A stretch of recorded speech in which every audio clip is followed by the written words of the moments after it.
Schizophrenia. My schizophrenia happened so suddenly. It was like something that I did. Because, it happened so suddenly. Just like in a month, I was a totally different person. I still am a totally different person. And I feel like if I hadn't had schizophrenia, I might actually be directing big time right now. Like I said before, I've said this tons and tons of times, voices did not make me go crazy. People put words in my mouth and they define the noises, is what I say, as voices.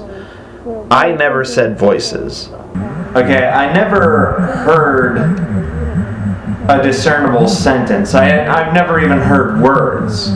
I couldn't say for sure whether they were voices or whether they were cars going by outside or whether it was something in the air vent or wind blowing in the air vents. Like, what it sounds like really is it sounds like someone has the TV on in the other room and you're hearing it through the wall and it's muffled. You really can't make out what they're saying, but you can tell their voices.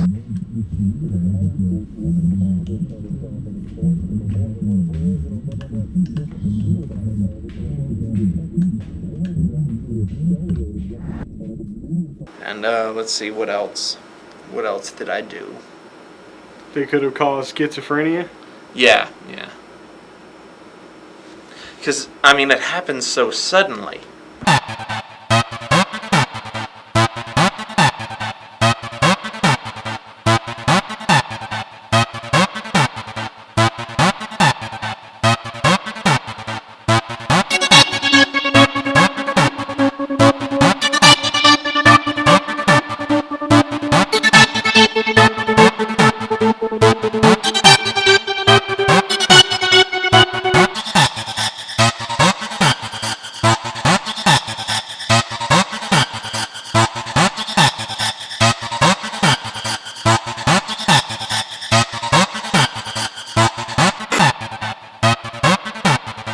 My name is Julie Benini. I have a bachelor's in psychology, and I've been focusing my studies on schizophrenia for much of the last 6 years. I've worked with schizophrenics in the group home setting, in the acute care setting, and the lockdown units, as well as coming into the emergency room for medical attention. 70% of schizophrenics receive voices or auditory hallucinations. One of the prevailing theories in this area right now is that it's dumping from the Broca's area, which is an area in the temporal lobe of the brain, and it's basically a miswiring of the brain. As I understand it, he doesn't hear anything that's discernible, any actual voice, but he hears what seems like a background noise, kind of like fuzz. Another problem with this is that wind or a fan or even the buzz from a TV that's on can turn into voices for somebody that suffers from schizophrenia. Well, I didn't really know what to think because it was pretty sudden. We got along really great the longest time, and then it was like all of a sudden we couldn't stand to be in the same room together. We went to see Titanic, and I still think this is a pretty sensible thing to do. There were 2 seats in front of us, and there was an empty seat next to my mom. And there were these 3 old ladies. And I tried to get my mom to move down to the 2 seats in front of us, and she wouldn't do it. And I made this really big deal about it. And she's like, well, we came here first, why do we have to move? And I got really upset. And I didn't start screaming. I didn't throw a temper tantrum, but I made a big deal about it. And, made a big deal about it on home. And that's like one of the first times I can really sense I got angry about something. I kept thinking, well, this must be a stage. This must be a stage that I have to go through so that I will be really happy that he's leaving the house. And it's because we literally could not stand to be in the same room together that a fight didn't break out about some of the stupidest things, and we couldn't reason or anything. First off, I was experiencing these hallucinations, and I recognized that they were hallucinations right now, but to me, they all made sense. And then the school was calling me, and for 3 days in a row, and the principal kept telling me, we think you might be on drugs, we think you might be on drugs. Like, I didn't think I was going crazy. I thought like I was having revelations and shit. I mean, not like biblical and stuff, but I just thought the stuff that I was noticing was, actually there. And I kept saying, no, I know my son, and I know he's not on drugs. I know something's wrong with him, but I haven't got the clue to what it is. I just know it's not drugs. The day that it happened, I was up for a long time. Yes, sleep was a big problem. It just is because he didn't want to go to sleep. Well, first thing, I didn't sleep. I didn't sleep for like 3 days. I didn't think this was anything abnormal, not sleeping for 3 days, because occasionally when I was a kid, I would stay up for 2 days straight, and everything would be fine. He's always been like that growing up.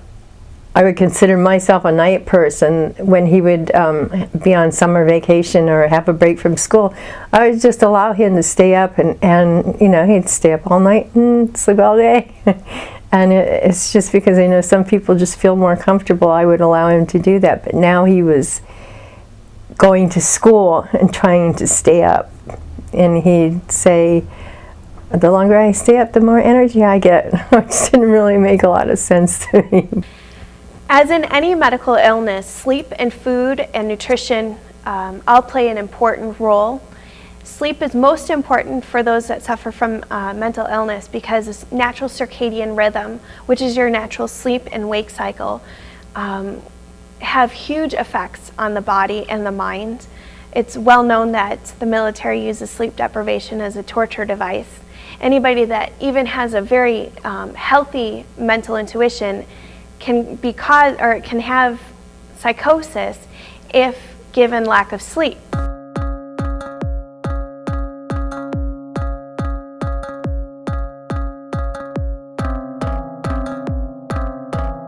When I was watching the show, the responses that the actors were giving were almost like direct responses to what I was saying to myself.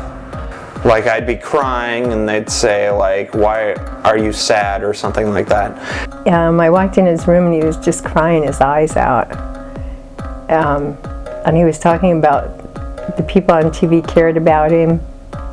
And I really didn't know what to think, and so I called my husband at work and I said, I think Randy needs to go to the hospital. Can you come home? And I thought that there was a studio next door and they were filming me through, I don't know, maybe a smoke detector or something, because I thought they could see me. I mean, this couldn't be pre-recorded, or else, they couldn't match the responses. So it had to be live. And they had like a control room, like hooked up to my room so they could, it was like the Truman Show. They were watching me. Many schizophrenics link coincidences. Something that could have happened on TV, they feel was directed towards them. Much like if a devout Catholic experiences something out of the ordinary within medicine, they call it a miracle. A schizophrenic would think that they caused it to happen, that they thought about it, or was somehow related to the interaction. It was just very strange. And then he started walking outside, and from what I understand, he was going to the neighbor's house because something was telling him that the neighbors wanted to talk to him. And when I walked over there, he was at their door and they were saying they didn't want to talk to him. They wanted him to go home. And it was really hard to convince him. So anyhow, thank God we got him to the hospital before somebody called the cops on him. You know, we notice coincidences all the time where we were thinking of something and that was extremely out of the ordinary. You know, my Aunt Ethel, who I haven't heard about in 15 years, and suddenly my mom's talking about her on the phone the next day.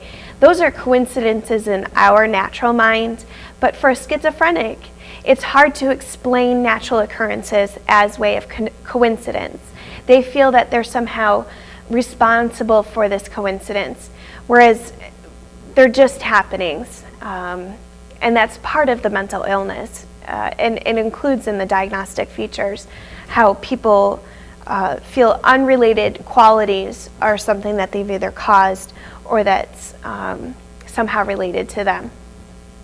But the coincidences is the stuff that really made me go crazy. Like, for example, one day I was sitting in my living room and I was watching the news, and my mom asked me to draw something, and I started drawing eyes, and like for some reason that's all I could draw. And then I commented to my mom, you know, all I can draw is eyes. And then like not less than like 10 seconds after I said that, a big friggin' close-up of an eye came on screen. And that I remember. That was, I mean, is that a hallucination? I don't know. I mean, it was there. My mom saw it. But she said it was nothing. You know, I mean, it might have been nothing, but it's another coincidence.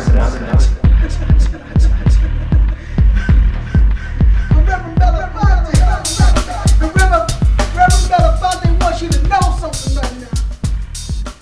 Jesus wants you to know something. Yes, I know. Yes, I know.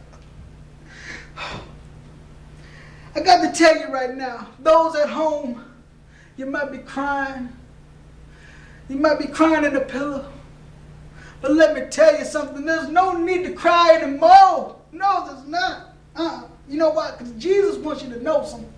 God wants you to know something. Listen up, brothers and sisters. You got to listen to me. I want you to get from beyond that couch. I want you to get your head off that pillow. I want you to arise. And I want you to tell me. Look at me. Matter of fact, look at me in the camera. I'm talking to you. I want you to get up now. I want you to feel the strength. Yeah? I want you to listen and I want you to follow me. Because God said you have to love thy neighbor. Now, somebody say, Reverend Belafonte, what does that mean, love thy neighbor? Well, let me tell you, I love my neighbor for about 20 minutes, and I'm telling the joy came from out the thunderbolt. Oh, my goodness. Well, let me tell you. She had to sing studio, and because of that love I gave her, I am now preaching the word of God to you. Oh, my goodness. And now Reverend Belafonte is on the air telling God's secrets. He's telling you what to do. I'm talking to you. Oh, can I get an amen? Amen. That's right. That's right. Woo. Can you feel the joy? Can you feel it? Can you feel it? Well, woo. Damn, I'm telling you, that's right. I'm sorry. I know I ain't supposed to be cracking jokes, but I had to say something. Because people are acting too serious, I want you to love that neighbor.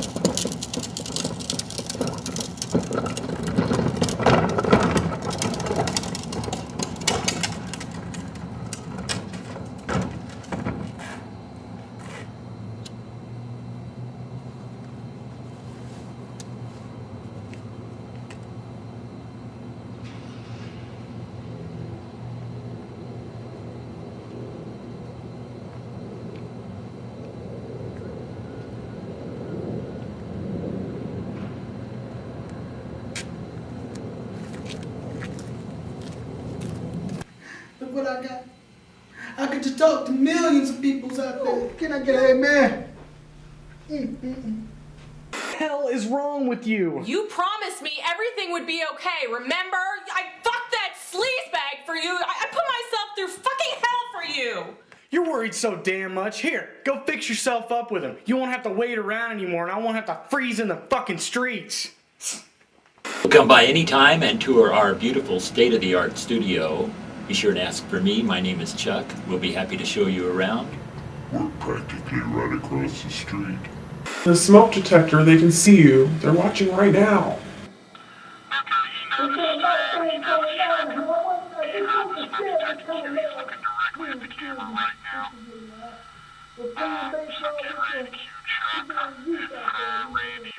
The church youth that we will go over there to Douglas Park. So please forgive the time I left the suit in the garage, all right?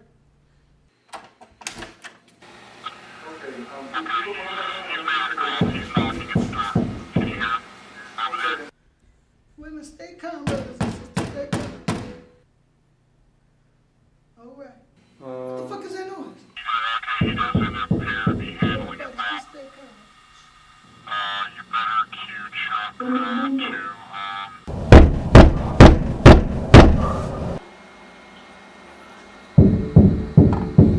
Okay, ready, Chuck. Chuck is, dressed. Okay, ready. Action. What the fuck's going on? It's 3 o'clock in the morning. Are you filming me? Filming you, man. I was asleep. Why are you filming me? Look, man, you need to calm down. I'm gonna find out what's going on here. Okay?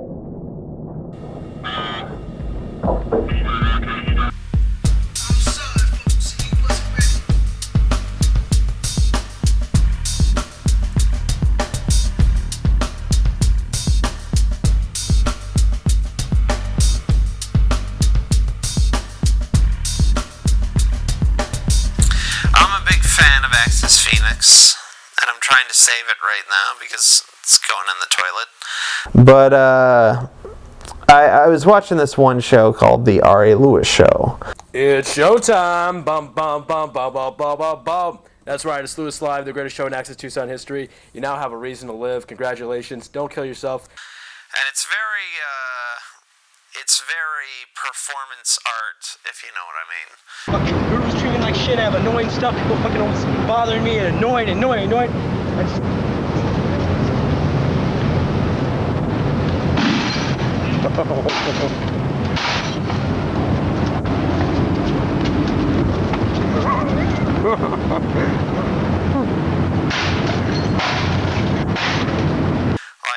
One time Ari pissed himself on camera, which was extremely funny. Help me! I'm gonna go to the back and shoot myself. Help! You're a pharmacist! You're supposed to be a doctor! Help me! And I remember one time this was post 9/11, he went into a furniture store with a piece of paper wrapped around his neck, you know, like he got injured in their store. You dropped your head, Ari. You the manager? No. Why? Are you working? He handed this guy an envelope and he said, "I'll see you in court."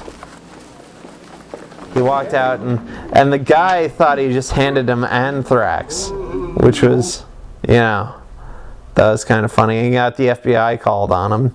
Well, the way me and Randy met actually occurred about 3 years ago. And apparently Randy was a big fan of my public access show. Ari and I met at Carl's Jr. And the day before, you know, I said, "Hey, Mom, I really like this guy. I wish I could meet him." You know, and she's like, "Well, why don't you give him a call? You know the station's number." So I gave him a call. I gave Access Phoenix a call, and they said, "We can't give you his number, but you leave your number with us, and we'll have him call you." Well, when I got there to Access Phoenix, Steve said, "Yeah, you know, there's a guy, and he saw your show, and he wanted to call you, but we don't give out phone numbers. So here's his number. If you want, you can call him."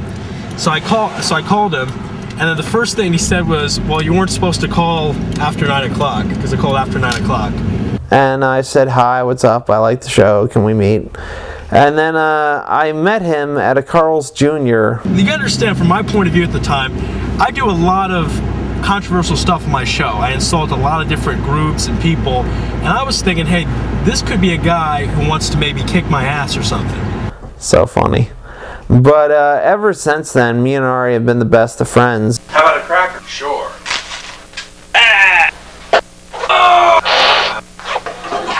How about a cracker? Sure.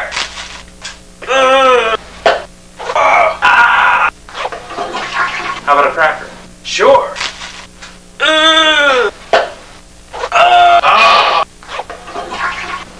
want a cracker? No thanks. Come on. No. Oh my god. Oh my god. Let's go back and interview her. What? My penis is about to pop out. Let's go back and interview her. Oh look, there's a fat chick with a tattoo. Helba. Oh, hi bitch. Let's go back. Oh my god. Alright, come on, I gotta go. Bye. See, that chick almost walked right into us. She wants us that bad that she would risk physical harm. Can you spritz that? Because I'm not getting very good. Spritz it? Hold on. Don't be so obvious that you're filming because we could get major shit. Is this ASU? Yeah, this is ASU. Oh, no wonder. How cool would it be to be a football player? Like a star football player, like Terrell Suggs, Jake Plummer? Yeah. And just fuck your brains out. Yeah, that'd be nice. That'd be nice. You're like getting aroused. These chicks are hot. How did I not fuck any of these chicks when I went here? Are you waiting for Mrs. Right, or are you waiting for Mrs. Right now? I'm waiting to get laid. Hopefully Mrs. Right will come right now. But I'm getting into older chicks. Like, yeah, see, our older 18 chicks or 19.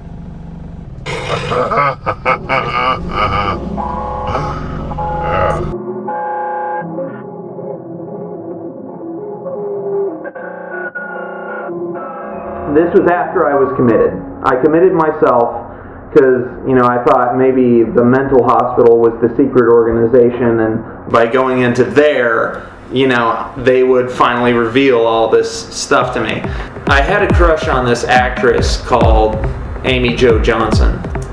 There were certain connections that I started seeing in, the internet and, on TV and stuff like that.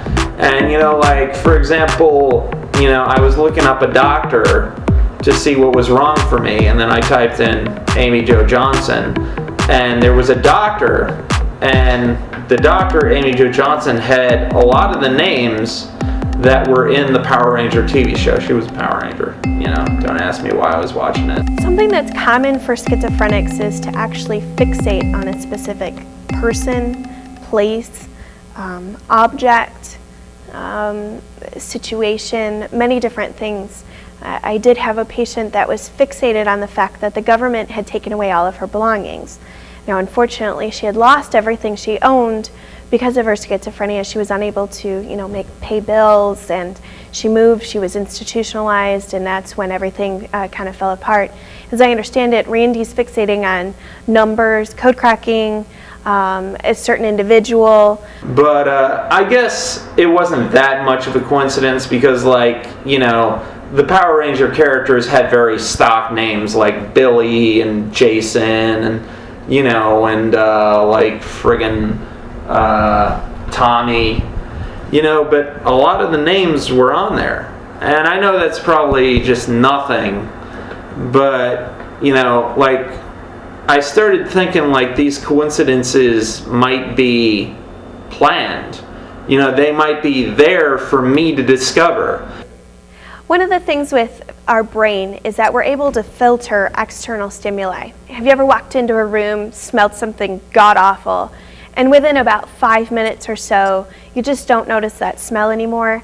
That's your brain getting used to it. Additionally, we're constantly hearing external stimuli. We hear the traffic on the road behind us, or we hear the fans with the air conditioning. These are stimulations that our brain is able to filter out on a natural day or on a day-to-day basis.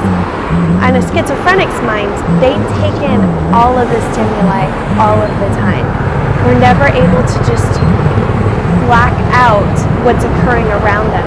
And that's something that, we always joke that you need to stop and smell the roses. Well, to a certain extent, that's what the problem with the schizophrenic brain is that they never stop smelling the roses. So if you can imagine just absolute information overload on the brain, I can't even imagine what it would be like to be hearing everything all the time, seeing everything all the time. And it's got to be very disturbing. But these are all commonalities with schizophrenia. It's not very unique to the illness. It's, again, part of that inability to filter information. They get stuck and they see one thing or feel one thing, and that's what they kind of focus on. And it's also very common in dementia and Alzheimer's, which is very interesting because once you lose that ability to focus and kind of filter the things that are very important, you filter the wrong things. So you start focusing and fixating on one specific thing that's really all not very important. One example of a coincidence was I was fixating on this actress called Amy Jo Johnson. I mean, I like her. She's a great actress.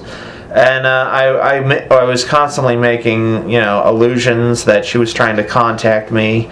She could not have been, but I don't know either way. I mean, but they put me in the mental hospital because I was freaking out.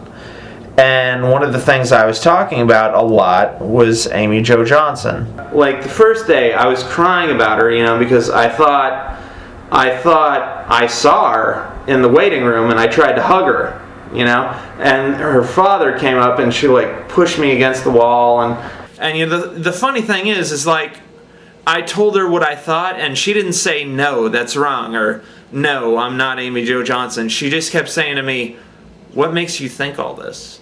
What makes you think all this? She didn't say no. They had me in the mental hospital they had just put me in there. They assigned me my own room with another mental patient, and they had a shower, and it was just like, an apartment. It was like one room, and then the shower and the bathroom were in another room. And I was taking a shower, and I was crying over, what had happened to me. I was crying over Amy Jo Johnson, and then I kid you not, the bottle of shampoo was Johnson & Johnson No More Tears, and I just, that was a little bit much for me. I mean, maybe there isn't coincidences, maybe nothing is going on, but that's pretty spooky or eerie or odd, or I don't know what kind of label you want to put on it, but that's just plain weird.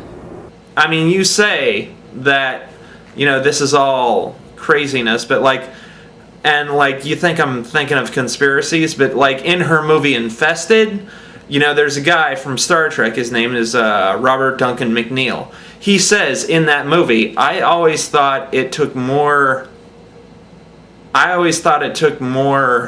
effort not to see the conspiracies, and that was her movie, and that's exactly what I think. I think it takes more effort not to see the conspiracies than actually acknowledge them. And that's the thing that really clinched it for me, that, something may have been going on. Maybe somebody's out there waiting for me right now, waiting for me to, put all these pieces together. And, maybe, these pieces will eventually come up to a phone number that I can call. And I call up and, the person's on the line. It's like, where are you? Go here. And, maybe there's somebody out there waiting for me, and maybe not. I mean, somebody's messing around, whether it's God or, a secret society or, just a joke being played by the staff. I don't believe that just happened for no reason, Well, Randy's come a long way it's been about 8 years since his break. And you got to realize that this is my first apartment ever. This is my first own place. And The thing is that, when I lived with my parents, I always had the assurance that, if something went wrong, I could always run to their room, or they could always call the police. But now it's just me. If somebody comes through that door, I'm on my own. But yeah, I'm just gonna keep it locked. But, people can pick locks. But anyways, I'm not really worried about that. What I'm worried about is I only got one video game. As for the paranoia, if you're hearing things that you know instinctively aren't there, that's going to make you very paranoid.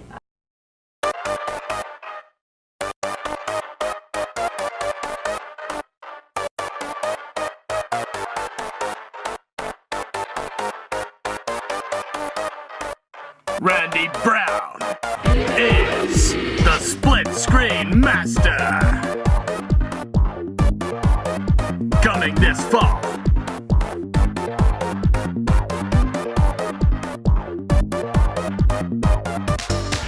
I've loved split screens ever since I first found out how to do them. See, all a split screen is a wipe stopped in the middle.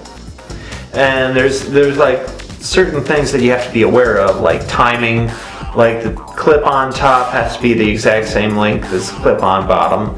This isn't always the case, but usually it is. It isn't always, but usually. And, you can pull off some really cool effects with split screens. For one, you can make two people in the same room with each other that are the exact same guy. And what you do is you put a person on one side of the screen and have them play out their part, then put the person on the other side of the screen, have them play out their part, and you can split screen it to make it look like they're in the exact same room with each other.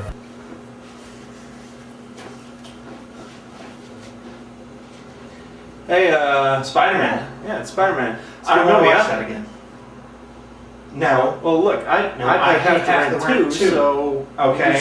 We'll watch the beginning. No. You can watch the end one. Okay. Dude, you always do this. You always go, oh, do you want to watch it? And I say no, and then you go, if you really want to watch it, and then you're like, okay, and then I say watch it, and then you're like, oh, do you really know? Are you really gonna watch it or not, dude? And you say one thing, and would you mind shutting up about Spider-Man? You've seen all three. You don't need to see them again, all right? So, can I watch it? So, watching Spider-Man or what? And it's really cool, but the real tricky thing about it is that you have to time it perfectly or else it won't work. Maybe I should get a job.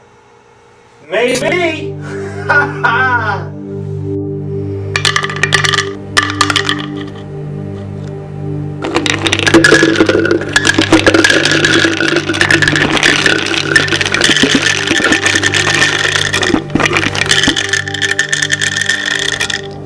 Life was pretty friggin' sweet before the medication. I had a few girlfriends. No serious ones, but I had options. I was taking this medication. I gained 100 pounds in 3 months. I was looking pretty good, the month before it all happened. If you look at my 98 picture and you look at me now, you'll barely believe that that's the same person. And I was a lot funnier before the medication. I still have somewhat of a sense of humor, but I don't have as much. Yeah, and the thing about it is that, sometimes I have good days and sometimes I have bad days, Oh boy, yeah. There are some people who can push my buttons, but usually when I haven't taken my medication, I'm pretty funny, right? Oh yeah. The difference between Randy on his medication and off medication are night and day. He is brilliantly funny when he is off his medication. The producers, I gotta find out this good theme song to Batman, okay? Batman. Oh, I better be writing this down. Damn. He could keep you in stitches just constantly. He'd always do crazy stuff. Batman. Batman. In fact, sometimes I encourage him to go off his medication because I want to go film him. He has balls. But his humor though is more of a sarcastic, and I see some anger in his humor when he's off his medication. But nevertheless, it's still pretty humorous. Oh man, I can't think of the last line. Come on, let's think. Sorry about that one day that I blew up. Yeah. Which day?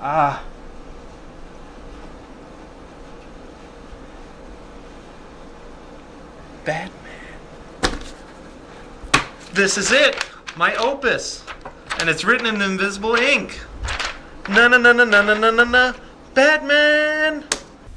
I really think that if he wasn't taking his medication, he'd tell me. But he's really pretty compliant, and he sees the advantages of staying on the medication like he's supposed to, where a lot of people don't. And I can definitely understand why they don't, but he's pretty straight and narrow. Sometimes I don't take my medication, and sometimes I do that on purpose. Sometimes I just forget. But see, the thing with medication is the fact that it really dulls my creativity. In fact, sometimes when I take my medication, I say, "Okay, Mom, I'm taking my creativity robbers right now." And that's basically what they do. They basically rob me of my creativity. And they say if you haven't taken it for a day, don't do double doses in one day. Like, space it out. If you need to take 2 in a day, take 1 in the morning and then 1 at night, which is probably what I'm going to do today. Because actually, I think I'm caught up on my medication. This is the last day of spring break, so I just wanted to stay up late, and I ended up staying up later than usual. You've been up for 2 days? No, well, if you consider yesterday and today 2 days, yeah, I've been up for 2 days. But when I forget, I usually get agitated. But when I don't take it on purpose, I do that purposely because, I write and I shoot film and video, and when I don't take my medication for a while, I'm very creative. But after maybe a day, I get very agitated and I get very hostile. Do you have trouble remembering things? Proficia Memory Enhancement may be for you. Proficia enhances memory by stimulating brain cells. Certain psychological side effects may occur, which include headache, insomnia, and an uncontrollable urge to stab things. Or you could just be a dumbass. Either way, you should try Proficia. Just because you are a psycho dumbass doesn't mean you have to be. But when I don't take it, it's not that I don't take it, it's that I've put off taking it. Because, I've read in this one writing book that everybody has their prime writing hour, and mine is 12 a.m., 12 in the morning, midnight. And I take my medication around 6, so if I take my medication at 6, I'm totally hammered, and I guess it's like being drunk, but I'm totally hammered and not depressed, but not feeling cheery, and I'm not lucid.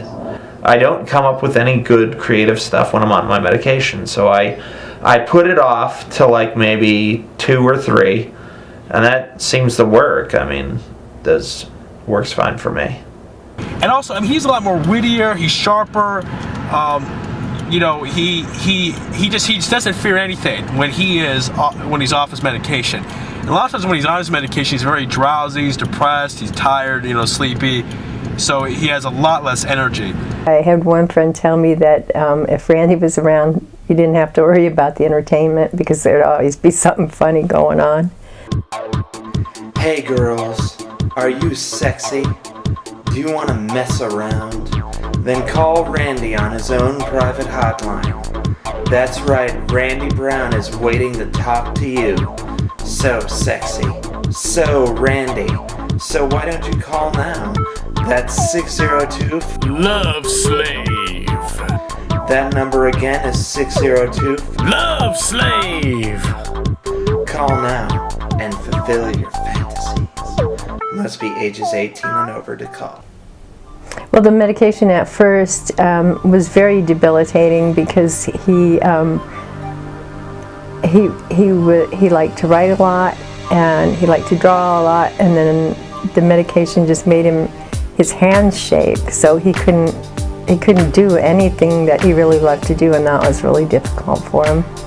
But my drawing ability has been severely limited because I can't draw a straight line anymore. My hand shakes. I mean, I'm slowly getting it back, but you know, before I was comic book level. Now I'm better than the average artist, but not comic book level anymore. I mean, like, this may not seem like a lot to anybody, but like just the amount of shaking that you have right here can totally screw up a straight line really easily. And then he had to take medication to stop his hands from shaking, which made him sleep a lot. it was a kind of an endless circle. And then another thing, I have no endurance. I used to be able to ride like maybe 10 miles on my bike, but now, I mean, I can't even go down the street without getting winded. I mean, it sucks, but you know, I have to take it, or else I get very agitated, and it's not something I like, but that's what happens when I don't take it. Anger and aggression are a major part of schizophrenia because part of it is recognizing that you have a mental illness and mourning a life that could have been. When a person's diagnosed with schizophrenia, just as any other illness, such as diabetes or cancer, there is that period of mourning and then acceptance that goes along with it. Well, I was glad that he wasn't doing drugs, but I had no idea about what they were talking about or what was going on with him. I had no experience with that before, I thought. And then in a way it was a relief, but in a way it was awfully sad when I found out he was never going to be the same as he was.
Aggression comes out of being frustrated and not having a good understanding of schizophrenia. Part of the interesting thing of the illness is that it's been the most studied.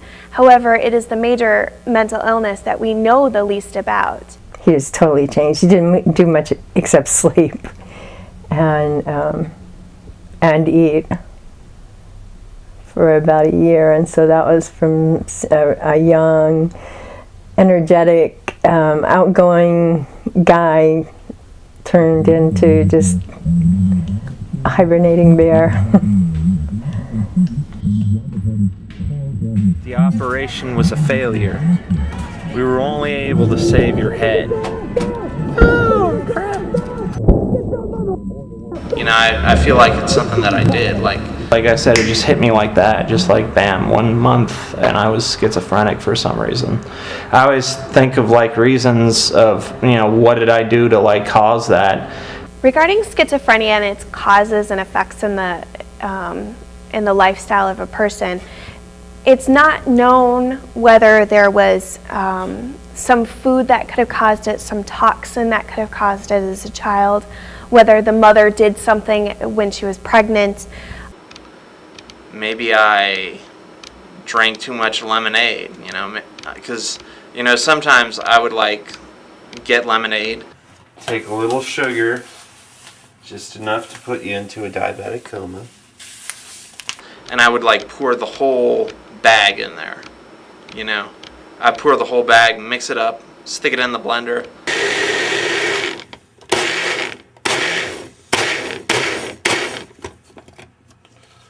And it was the sweetest lemonade you ever tasted, but it's probably not really good for me.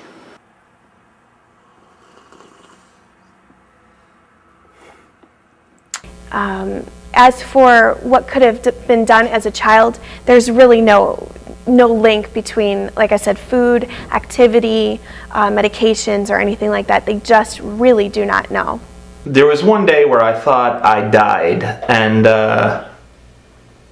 it was really weird because me and my mom were driving down the street to school one day, and it was pitch black out because I wanted to get there early. I don't know why we were going in such darkness, but we were going to school, and this one stupid asshole, like, he turns off the median and starts going the wrong way down our street. And you know, all I could see was two headlights coming at me, and I thought, oh crap, that's it. I'm toast. We're toast. We're dead. And luckily he stopped, reversed, and went back down the right way. But it was pretty scary. And I've also heard, I've talked to some psychologists, and they say that the light might have been so bright that it might have, and the shock might have triggered some sort of like internal reaction, like some sort of shock, I guess is what you'd call it. But it wasn't too long after that incident that the schizophrenia started. But it was really scary, and I thought I was going to die, and sometimes I think I did die. When I was going to college, I had a really interesting like anecdote or metaphor for what being schizophrenic is like, and you know, only women who are pregnant are going to get this, but see, when you're schizophrenic, nobody believes or gives you credit for what you say. Yeah, I mean, like, if you're angry, people are like, oh, it's just the medication, or it's, oh, just because his illness, he's just angry because of his illness. It's not that I'm actually angry because I'm a human being. Yeah. And I was talking to this one girl, and I relayed this to her, and she said, schizophrenia kind of sounds like being pregnant, because like if a woman is pregnant and angry, she's not angry because she's angry. She's angry because she's pregnant, or because there's morning sickness, or you know, if she's sick because of morning sickness, not because she has a flu or something, and you know, she gets ignored. That's what being schizophrenic is like. Regarding having our emotions dismissed, it seems to happen more when somebody has a mental illness. It seems to be just kind of oh, that's just his illness. Being schizophrenic, nobody believes you. That's basically it. Like, I mean, I had a show on Access Phoenix for a while. And I tell that to some people, and they blow me off because they don't know to put a show on Access Phoenix, it's free. You don't have to pay anything. I mean, Access Phoenix isn't around anymore. They got thrown off. But I tell people I have a show on Access Phoenix, and they're like, yeah, right, schizophrenic. And I have to do twice as more convincing to be believed. You know? And that's frustrating. You know, whenever I'm angry, my mom asks me, did you take your medication? And that really pisses me off, because most of the time it's a yes. I do have a friend that has bipolar disorder, and whenever she gets really excited about something, everybody just says, oh, she's in her manic phase. The problem with this is that these are people too. And just because they have the label of mental illness does not mean we can discount their happiness, their sadness, the trials, tribulations of being, a person. So I can imagine that if somebody said to Randy, oh, you're just acting like this because you're schizophrenic, it's dismissing him. It's really a difficult thing to get across to people. I'm angry because I have feelings. I'm not angry because I didn't take my medication. And he needs to feel like he's a person. And that's very logical. I personally would get very angry at me if somebody says, oh, you're sleep deprived or you're just stressed. No, I may be sleep deprived, I may be stressed, but I'm also very much feeling these feelings. And so it's important for everybody around Randy and in his life to recognize that he has very real emotions and should be attended to as a very real person. So I wouldn't say I'm cured, but the coincidences haven't been happening as often. I mean, there are still a few things here and there, but nothing like major, like blaringly obvious. It's kind of just a thing that he's learned to live with, except that we'd rather that he lived without it. But nothing has really been happening lately, and I don't know if I'm getting over it or if I'm just becoming used to it and ignoring it. As for creativity and mental illness go way back. Picasso, Van Gogh, S. Scott Fitzgerald, so many people, even Einstein, so many people that are considered geniuses in some way, shape, or form are known to have some mental illness. Because Randy deep down is a genius. He's just crazy, but a lot of geniuses are crazy, so that's just with the territory, pretty much. And plus he's had 3 really supportive friends that have stuck by him through thick and thin, and I think that's really important. He's a talented kid. He showed me some of the stuff he edited. He's pretty creative, and you know what? He's a good guy. I don't give a fuck if he's crazy. He's one of my best friends as of right now. I've known him for over 3 years. He's probably at least top 5 in my friends. And he's bounced back, but there's been a lot of changes in his medication as far as how it affects him. Luckily, he's found, or the doctors have found a medication now that lets him pretty much be a lot like the old Randy.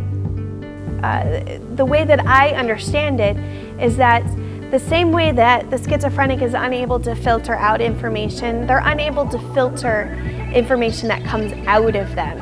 We all have specific standards. I'm not sitting here, half naked, draped over the chair, because we all have these unstated rules for ourselves. We show up with clothes, we speak in a well-mannered way, we say excuse me when we burp, or God bless you when someone sneezes. Well, the schizophrenic doesn't necessarily always have these rules ingrained into them, so they're able to think in a much more free-thinking way, something that allows for more creativity because they're not restricting their way of acting, thinking, etc.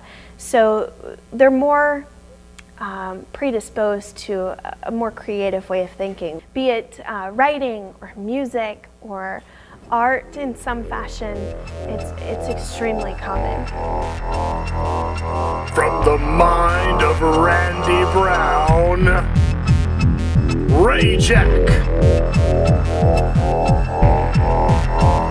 Ray Jack is an idea I've had for a long time now. I don't want it to be an animated series. I wouldn't have a problem with that, but that's not what I originally intended. I just did Ray Jack in animation to let everybody have a feel of what the Ray Jack movie would be like. Okay, Ray Jack basically begins with a military test starts out with the testing of a war android. Now, Rayjack is the spokesperson for Fredericton Enterprises. Fredericton Enterprises was a manufacturer, for the military. Okay, Rayjack, he's one of the top-ranked fighters in the world, and the reason because of that is he doesn't feel pain. Now, everybody thinks this might be due to anhidrosis. Anhidrosis, I looked this up and it's a real disease. It's a real disease where they don't feel pain. He trains the androids to use Kung Fu. Actually, Rayjack uses a blend of Lama Pai, Maya combat, capoeira, and the Navy SEAL blend of Filipino martial arts, Thai kickboxing, and Jeet Kune Do. And he's molded all those martial arts into his fighting style, which is like a combination of all of those. And he trains the robots because the thing about hand-to-hand combat is that you can run out of bullets, lasers can run out of power, but you can hand-to-hand combat all day, and especially if you're an android. Alexis, the lead scientist who designed the robots, got fired for insubordination. She was testing and a few civilians got hurt in the process. Rayjack, he basically is blamed for the whole thing. And even though Alexis isn't taking any of the blame, she vows revenge on Rayjack. And then she takes 5,000 of her prototype androids and raises hell for the rest of the movie. I will rule the planet with an iron fist. Everything that stands in my way shall be obliterated. No one can stop me. No one except me. Rayjack, I didn't think you'd be stupid enough to try something like this. I didn't think you would either. You're outnumbered 1,000 to 1. Not anymore. Alpha Delta 114. Androids deactivated. How did you...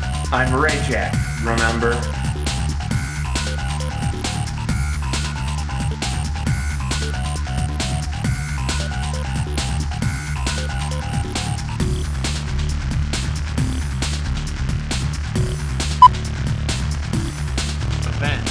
My entire history was in drama class, and everybody in the class was supposed to get a hug, and I stood there and nobody hugged me. Like, nobody. I didn't get shit. But I guess that's just the way life is. Old Randy doesn't get a hug, even when they're ordered to. I didn't tell him I clogged the toilet, obviously, and then he called later. He's like, "Did you clog the toilet?" And the couple of I'm like, "No, what are you talking about?" And he saw I did because he saw that someone had been trying to clean it up. Yeah. The valuable lesson there: when you clog someone else's toilet, don't try to clean it up. And he couldn't do the things that he wanted to do, and that hurt for me too. Because he was right at it. When you're 18, he went back. After he got out of the hospital and finished high school. We were really proud of that.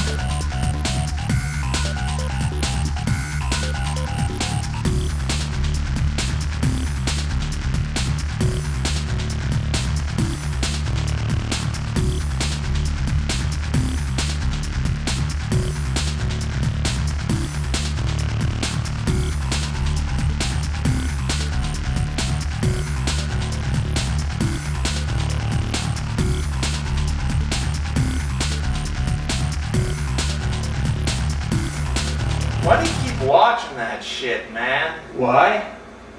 Because Amy Jo Johnson is the best actress in the world!